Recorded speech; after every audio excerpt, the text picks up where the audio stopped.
Olá, seja muito bem-vindo ao Business, a sua revista eletrônica de negócios. Aqui você vai conferir.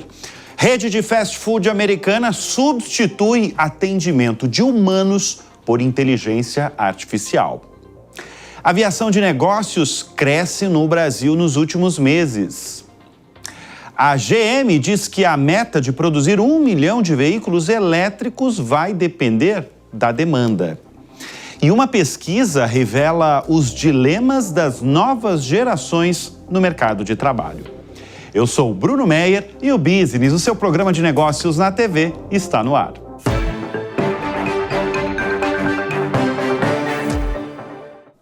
E a rede de fast food Taco Bell tem implantado inteligência artificial em todos os restaurantes da marca que operam aí no modelo de drive-thru. A decisão vai equipar centenas de lojas até o final deste ano com o uso de tecnologia de voz de AI, da inteligência artificial. Em outras palavras, o que isso quer dizer?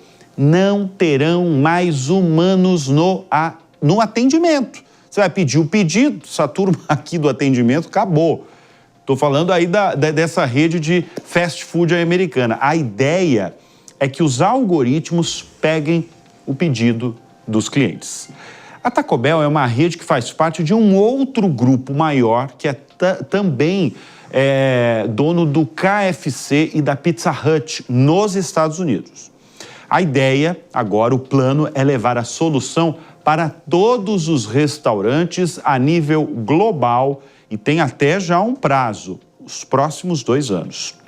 A implementação nos drive-thrus da Taco Bell nos Estados Unidos, segundo a empresa, visa aí facilitar a carga de tarefas para membros da equipe, além de melhorar a precisão do pedido e oferecer uma experiência melhor aos clientes com menos tempo de espera. Esse é o comunicado oficial da companhia. E claro, a empresa não vai dizer isso, mas um dos objetivos é reduzir custos.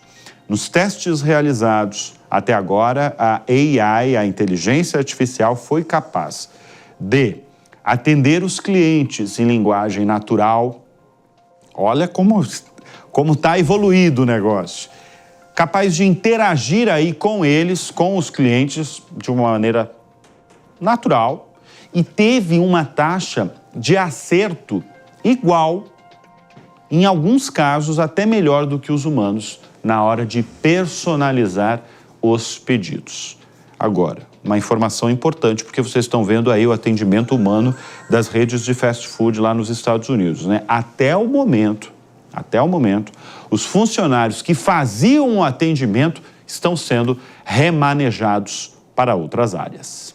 E eis uma questão que tem demandado os RHs e, de certa forma, até preocupado muitos executivos de empresas, tanto no Brasil quanto no mundo, que são as novas gerações e o comportamento delas no mercado de trabalho. Nós vamos conversar neste momento com o Renato Meirelles, presidente do Instituto Locomotiva, que faz uma série de grandes pesquisas. Renato, seja muito bem-vindo aqui ao Business. Me chamou a atenção 2 dados, né? Vocês fizeram vários dados, nos forneceram aqui para o programa, mas me chamaram a atenção 2 dados muito alarmantes que eu achei.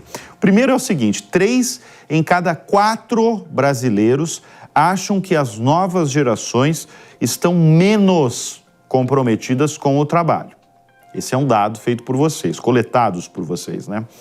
E o segundo dado é que 74% dos brasileiros consideram que as novas gerações estão menos comprometidas com o trabalho. O que vocês perceberam aí? Quais as conclusões dos dados e dessas novas gerações que estão chegando ao mercado de trabalho? Seja mais uma vez bem-vindo, Renato. Bom, primeiro, muito obrigado pelo convite, um prazer e um privilégio estar aqui com vocês. O que a pesquisa mostra é que aquele velho e conhecido conflito entre gerações continua acontecendo.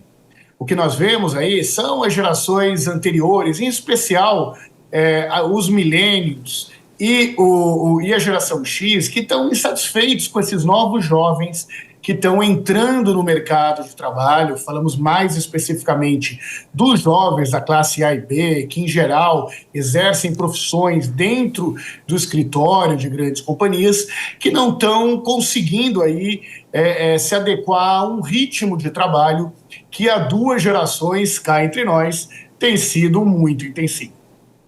Agora, o que o mercado de trabalho... Porque, assim, a gente fala com muitos executivos, né, que eles têm, de certa forma, assim, de se preocupar tanto com o comportamento da geração Z, né, e de todos os mais novos que entram no mercado de trabalho. Falta de comprometimento, muitos falam, muita dificuldade em reter talentos, são só algumas das queixas. O que afinal, essas novas gerações, elas buscam? Quais são as prioridades dela? O que elas pensam aí do mercado de trabalho, Renato? O grande desafio para as novas gerações, e vamos deixar claro aqui, nós estamos falando basicamente da geração Z, das classes A e B, são aqueles que estudaram em faculdades de ponta. A geração Z é basicamente que idade? Só para a gente... Olha, o jovem que vai até 27 anos de idade, tá, né? Nós estamos falando aí de brasileiros de 12, 14 anos, até 27, 29 anos de idade, é o que se convencionou chamar de geração Z. São pessoas que estão entrando há pouco tempo no mercado de trabalho, que, em geral, ocupam cargos em escritórios de gerente, cargos de analistas, de trainees e de estagiários, que entraram no mercado de trabalho num ambiente super protegido, né? Então, eles vêm aí de pais com culpa, né? Nós sabemos que os milênios e a geração X têm culpa aí com relação a não ter dado toda a atenção para os filhos, então eles tiveram mais atenção dos seus pais do que na geração passada. São pessoas que estão muito preocupadas com as questões de valores globais, com as temáticas de ESG, com as temáticas de diversidade, o que é muito bom, mas que tem uma dificuldade concreta de serem cobrados. Um dado da pesquisa bastante interessante que mostra que a geração Z é mais insatisfeita com o trabalho do que os baby boomers ou a geração X, por exemplo, que são gerações mais velhas. Olha que interessante. As empresas estão começando, para reter esses talentos da geração Z, que muitas vezes não têm esse comprometimento e que são alvo de críticas, né, dos seus gerentes e dos seus diretores, o que as empresas estão fazendo? Estão criando novos benefícios para tentar reter essas pessoas, né? Hoje, se nós vasculharmos nas redes sociais, inclusive, se criou um termo que é CLT Premium, né? CLT, que é... Essa eu nunca ouvi, Renato. CLT Premium? Agora tem um mês aí que está invadindo as redes sociais. O que é o CLT Premium? É aquela pessoa, aquela CLT que, além dos direitos como Vale Transporte e Vale Refeição, garante outros direitos. Por exemplo, participação nos lucros e resultados, poder trabalhar metade do tempo em home office, vale academia, vale psicólogo, né? São uma série de outros benefícios que de alguma forma estão sendo utilizados para tentar reter esse talento da geração Z. E o que a gente vê? Que mesmo assim elas estão insatisfeitas com o trabalho. Porque isso não tem a ver só com o ambiente de trabalho, tem a ver o quanto que essa geração está preparada para um modelo de cobrança que ele não tinha dentro de casa. Exatamente. Né? Ele cresceu no ambiente. É a cobrança, né? Que é natural no mercado de trabalho, né? A cobrança, eu acho que essa é a palavra, né? De você eventualmente ser chamado a atenção, porque afinal você está entrando no mercado de trabalho, né? Você vai aprender de fato a trabalhar com os mais velhos. Quem está na carreira é um bom tempo, né, Renato? Não, então, o que a gente vê? Existe, de um lado, uma dificuldade em ser chamado a atenção e ser cobrado pelo resultado, coisa que é mais do que natural no mercado de trabalho. Por outro lado, eles têm uma necessidade de feedbacks constantes, então o gestor, é natural que o gestor dê feedback, mas essa geração Z da classe A e B, né, esse pessoal mais que que teve melhores condições na sua formação e de entrar no mercado de trabalho, pessoal que passa nos processos de trainee mais concorridos, eles querem feedbacks quase diários, né? Diariamente. Quase que fosse o seu gestor fosse uma babá, falando isso pode, isso não pode, você está melhorando.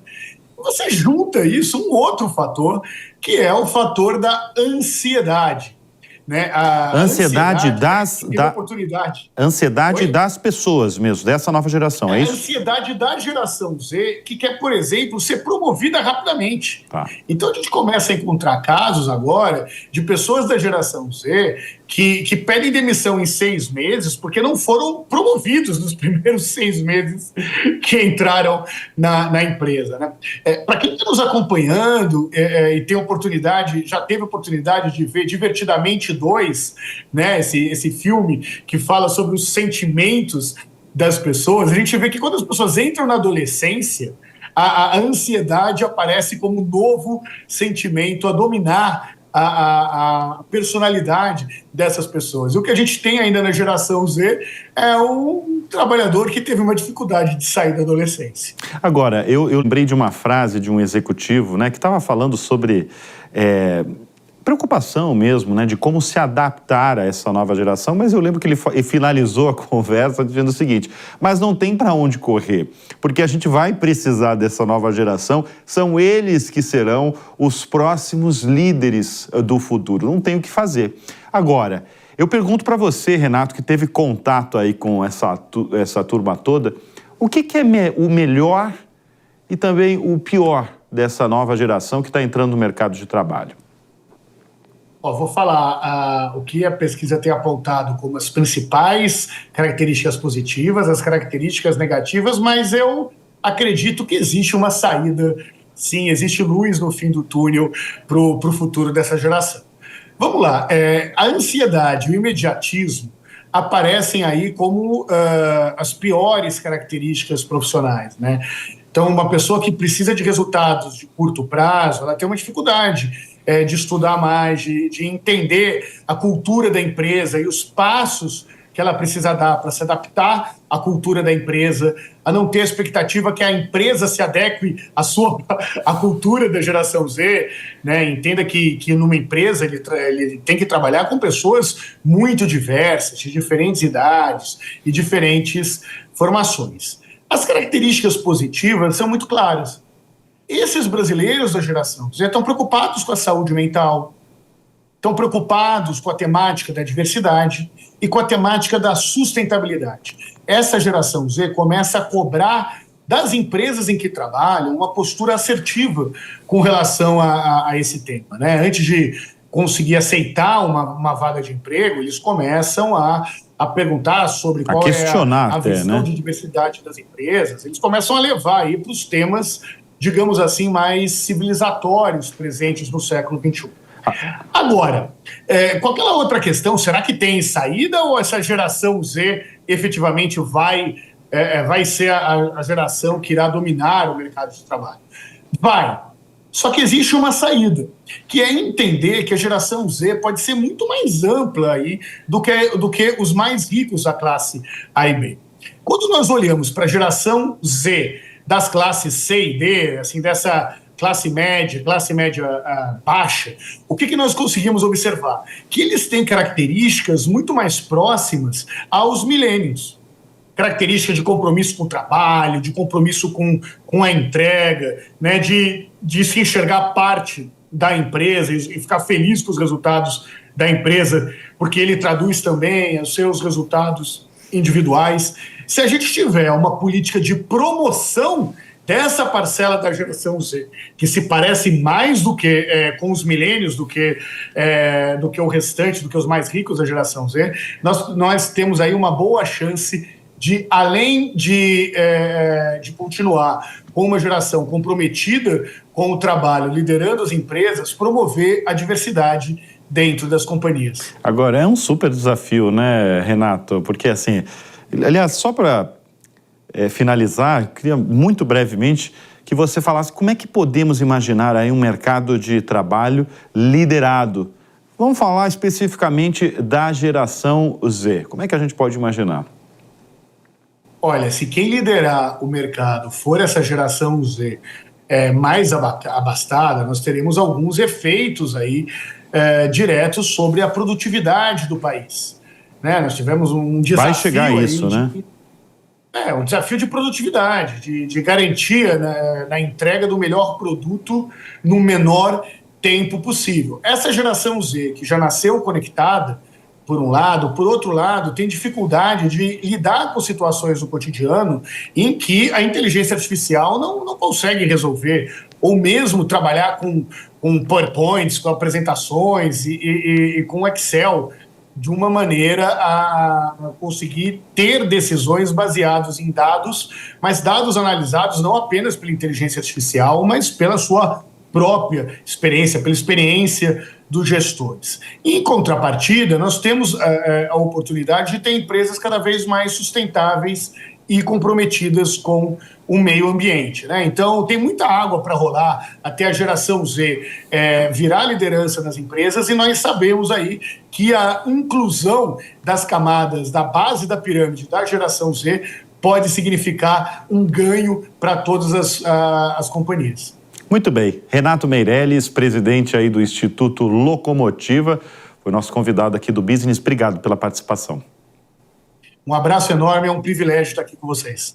E haja avião para os negócios. A frota da aviação de negócios do Brasil saltou 6% em junho deste ano, se a gente comparar com o mesmo período de 2023. Segundo dados da Agência Nacional de Aviação Civil, a ANAC, compilados pela Associação Brasileira de Aviação Geral, a ABAG, foram 10.285 unidades.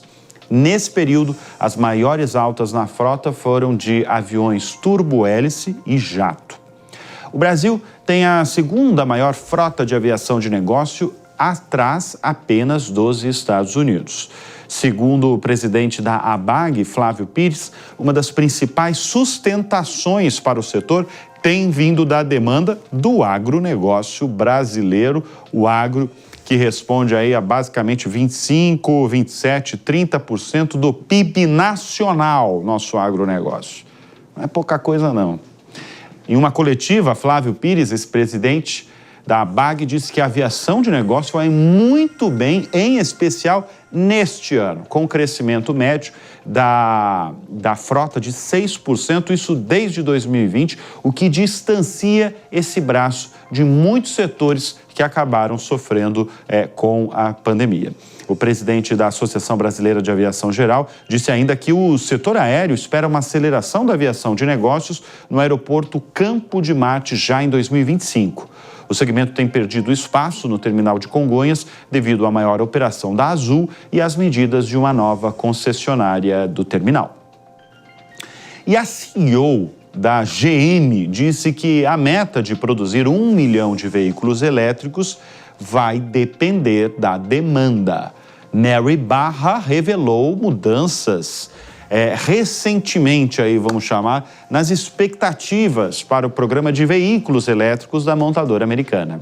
Em um evento, Barra disse que a General Motors não terá capacidade de produzir 1 milhão de veículos elétricos no fim de 2025, como era previsto até então. A CEO diz que quem vai ditar essa rapidez com que a montadora poderá chegar a essa marca será a demanda dos clientes e afirmou que há atualmente uma desaceleração nas entregas desses veículos. Essa declaração é parecida com o que ela já tinha falado em dezembro, quando afirmou que cumprir a meta de uma frota totalmente elétrica até 2035 dependeria apenas da aceitação dos consumidores. E o que será que tira o sono dos líderes brasileiros neste segundo semestre? Uma pesquisa abordou as principais dores de gestão para este período, o segundo semestre, e a produtividade conquistou o primeiro lugar do ranking, trocando aí de posição com a lucratividade. A pesquisa ouviu 387 recrutadores distribuídos pelo país e foi conduzida pela Robert Half, uma empresa fundada em 1948 e que recruta profissionais no Brasil. Nós vamos conversar agora com o diretor-geral da Robert Half, o Fernando Mantovani. Fernando, prazer conversar com vocês. Eu li a pesquisa conduzida pela empresa e são 8 as maiores preocupações dos entrevistados ouvidos aí por vocês. Eu queria que você falasse ao nosso público quais são essas 8 preocupações. Seja bem-vindo aqui no Business. Obrigado, Bruno. Obrigado pelo convite. É um prazer estar aqui com vocês novamente.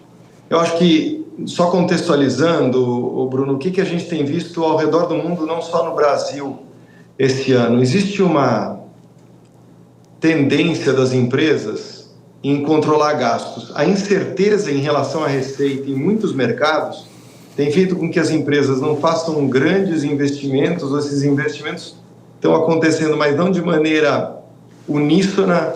Grupos de empresas investem um pouco, outras seguram, aí esse grupo que estava investindo segura um pouco o investimento, outro grupo passa a investir, e muitos dos processos de contratação ou de investimento têm sido retardados, justamente por essa insegurança. Essa mesma insegurança cria limitações. Então, o nível de contratação de profissionais, ele vem aumentando, mas num ritmo lento. Se a gente olhar, a taxa de desemprego para o profissional escolarizado no terceiro grau vem caindo gradativamente ao longo dos últimos trimestres. E isso faz com que talvez eu não contrate na medida que eu preciso. Então eu tenho que trabalhar produtividade, eu não tenho a quantidade de pessoas que eu preciso. E por fim, no mundo que não para de mudar, a tecnologia está presente no dia a dia e os investimentos em tecnologia, ou como a tecnologia pode transformar o meu negócio, fecha o pacote. Você sabe, falando e lendo aí as conclusões da pesquisa de vocês, e eu tive recentemente num grande evento e a palavra produtividade, Fernando, foi repetida inúmeras vezes. Vou citar só um empresário que falou muitas vezes, que foi o Roberto Sallouti, CEO do BTG Pactual. Ele chegou a dizer que nós só vamos melhorar o Brasil como país se formos obcecados pela produtividade. Para você, eu sei que você é muito focado aí no mundo corporativo, como é que a gente vai conseguir ser mais produtivos, Fernando? Historicamente, a gente sabe que uma das questões do custo Brasil é a produtividade. Quando a gente compara a produtividade do brasileiro em relação a outros lugares do mundo, ela sempre ficou abaixo. Tem um lado que talvez seja um traço de perfil comportamental característico.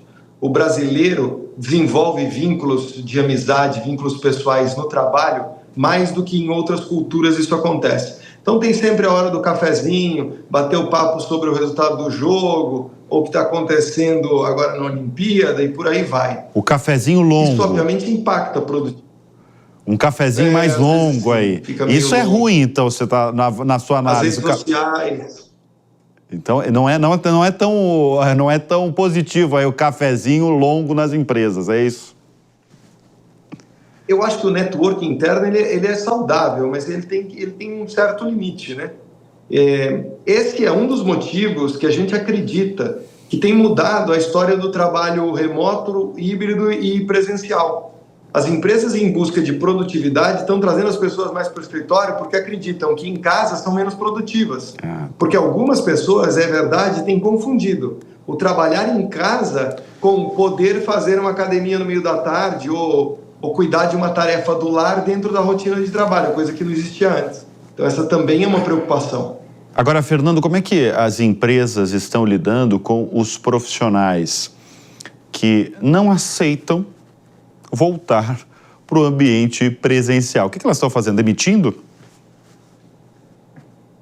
Eu acredito que esse retorno, Bruno, eu posso te dar um dado. Há cerca de um ano atrás, de todas as posições que a Robert fazia no Brasil, cerca de 10% eram posições presenciais, 30% eram posições remoto, o restante híbrido. E esse híbrido, normalmente, eram 2 dias no escritório, 3 dias em casa.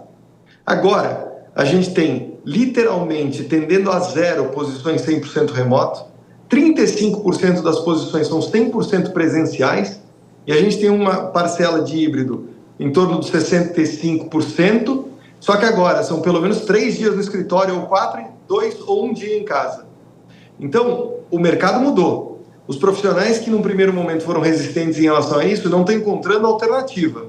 Não tem muito como escolher. É difícil encontrar uma empresa hoje que não exija minimamente o híbrido. Mas para aquelas empresas que adotaram como política, aqueles profissionais que são muito reativos em relação a isso, sim, correm o risco de perder o emprego. E como é que ficam os jovens? Porque essa exigência que a gente está falando, que eu falei, a gente encontra muito nos jovens que querem mais ficar... isso não é uma regra evidente, né? Mas que optam aí por empregos que sejam, no máximo, aí, no mínimo, híbrido e não presencial. A verdade é que, se for pensar num senhor de 50 anos como eu vivi a maior parte da vida só tendo a opção do presencial. Só tinha uma opção, né? Exato. E os jovens, muitos que entraram no mercado de trabalho nos últimos 3 ou 4 anos, viveram uma realidade completamente diferente. Então é compreensível isso. Mas o que precisa ser compreendido é que a gente está num movimento pendular e ainda não encontrou essa posição de equilíbrio. A gente foi de um pré-pandemia em que a grande maioria sabia só trabalhar 100% presencial, para um momento de pandemia que a grande maioria foi para um 100% remoto, e agora vai se acomodar no meio do caminho. Sim, você pode ir em busca de algo que se acomode mais àquilo que a sua preferência, aquilo que você mais deseje, mas nem tudo sai como a gente quer. Esses jovens que experimentaram um trabalho 100% remoto, gradativamente acredito que vão ter que se acostumar com um trabalho mais híbrido e talvez com uma presença de 60% indo para o escritório, 40% trabalhando de casa, lembrando que também com isso vão experimentar coisas que só o trabalho presencial permite, que é o cafezinho, que é o contato com as pessoas, que é aprender ouvindo os outros falarem. Isso tudo faz diferença. E os jovens, eu acredito, também vão perceber isso e vão se adaptar, porque também é uma geração que se acostumou a se adaptar com o mundo em transformação. Né? Então vão se adaptar. Nós conversamos com Fernando Mantovani, diretor da Robert Half. Obrigado pela presença mais uma vez aqui no programa. Eu que agradeço. Prazer em falar com você de novo, Bruno. E a RD Saúde, ex-Raia Drogasil, vai lançar no Brasil o concorrente do Ozempic. O anúncio foi feito pelo diretor-presidente da empresa, Marcílio Pousada, que afirmou que a companhia está lançando o medicamento Wegovy no Brasil e que provavelmente deve receber o concorrente, o Mounjaro, nos próximos meses. Tanto o Wegovy e o Mounjaro são medicamentos para controle de diabetes concorrentes aí do Ozempic. O Ozempic nasceu como um medicamento para o combate à diabetes, mas teve o princípio ativo ligado ao emagrecimento. Por conta disso, virou um sucesso quase planetário, da Europa aos Estados Unidos, da Dinamarca ao Brasil. No ano passado, inclusive, a fabricante do Ozempic, a Novo Nordisk, superou a LVMH, que é a dona da Louis Vuitton, de outras marcas de luxo, e a dinamarquesa virou a empresa mais valiosa da Europa e a única companhia europeia até então a atingir a marca de 500 bilhões de dólares em valor de mercado. De acordo com Marcílio Pousada, a RD Saúde conta atualmente com 40% de participação de mercado do princípio ativo semaglutida, que promove a saciedade. Ele destacou o crescimento dos níveis de obesidade no Brasil e a importância de contar com a semaglutida no portfólio da rede. E o Business vai ficando por aqui. Muito obrigado sempre pela sua audiência, pela sua confiança. Um convite para vocês, né? Quer ter mais conteúdos exclusivos da Jovem Pan, com vídeos, por exemplo, dos nossos comentaristas? Faça então a sua assinatura. Entre lá, www.jovempan.com.br e assine. Tenham todos um ótimo fim de semana e sempre bons negócios no radar. Até semana que vem. Tchau, tchau.